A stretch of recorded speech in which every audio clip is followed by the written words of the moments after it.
Muy bien. Bueno, ahora me toca cerrar a mí. Bueno, me parece que la presentación del libro estuvo de lujo con las intervenciones de ustedes. Francamente se pasó el tiempo. Yo creo que efectivamente habíamos ya desde hace algunas semanas cambiando la fecha porque se nos iban con las fechas de la presentación por diversas actividades de acá del Senado,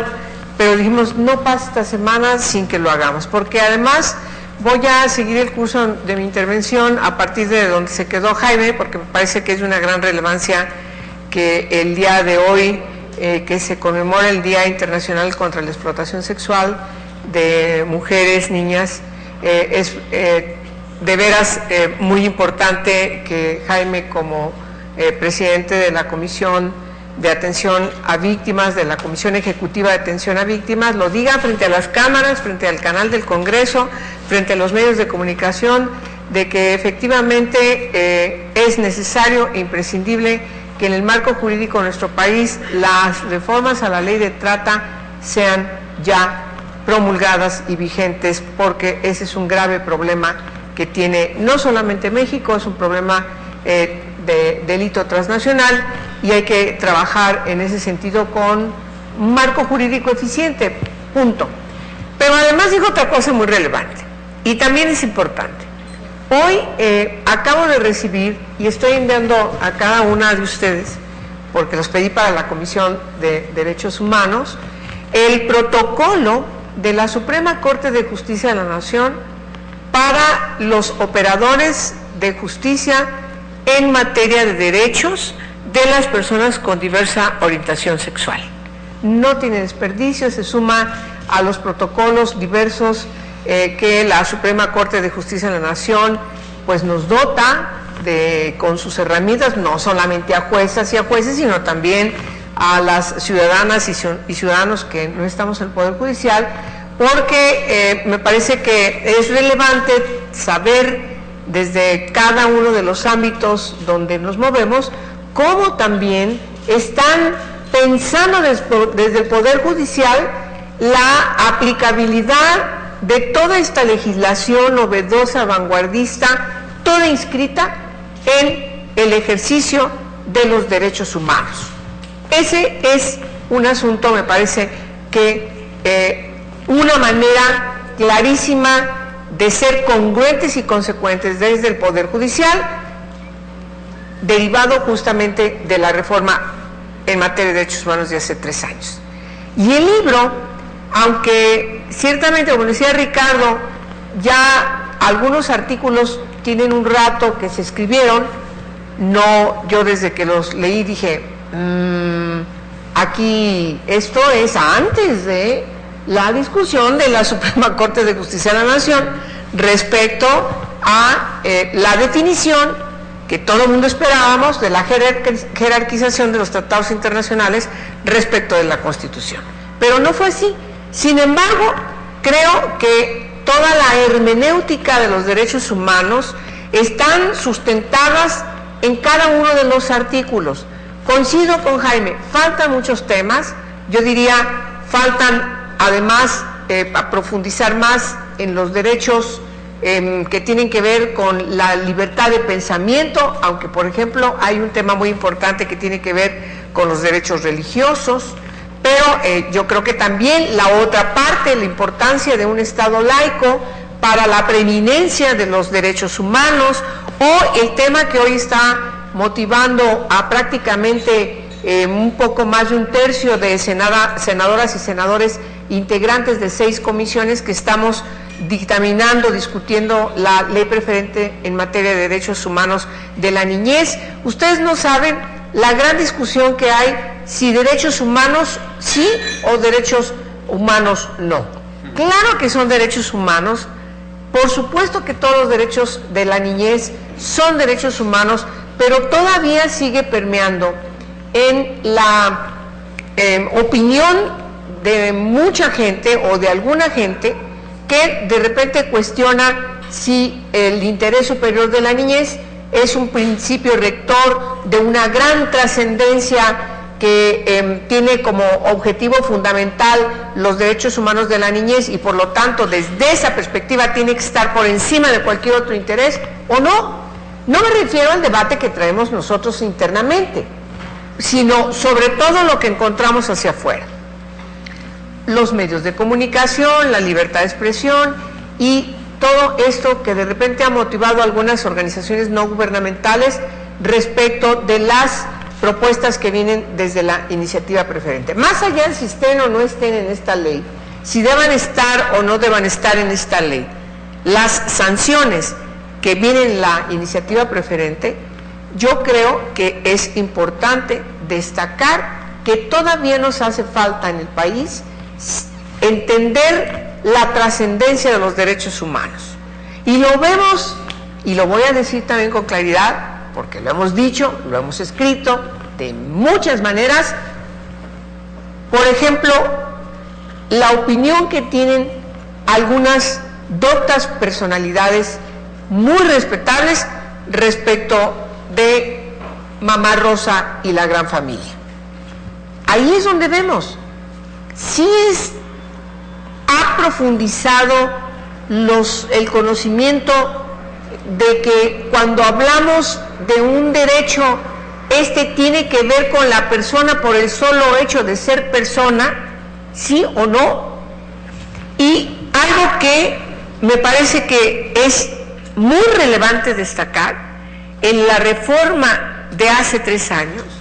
es que ya no es el principio pro homine, sino el principio pro persona. Por eso es muy importante